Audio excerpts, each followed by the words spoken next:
Well, here's my next project. It's a 1997 Harley Road King, and I picked this bike up yesterday. It is a project. I paid $3,250 for it, and the seller indicated that there's some compression blowing out of the front cylinder, and you can kind of see that here in the photo or the video that there's something coming out of the head. It probably is a head gasket, I'm sure, and who knows what else is going on there, but we're going to tear this thing down today and start digging into that. This is a fuel injected model, and it looks like whoever was the previous owner did some work to it. It's got some pretty tall ape hangers on it, braided clutch cable, braided brake lines, and so forth. There is a LED headlight, but the running lights and the turn signals are not LED. Overall, the paint is in reasonable condition for the age. There are some few scratches here and there.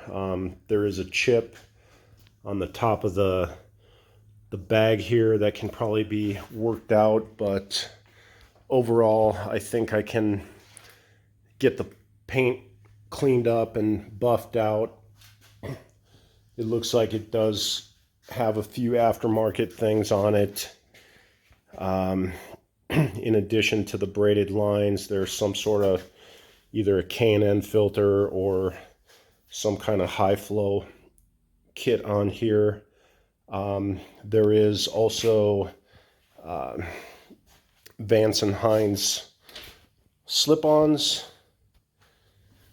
which hopefully sound pretty nice, I'm expecting, and hopefully maybe the previous owner did a little bit of engine work to it as well. Hopefully it's got some sort of cam or something.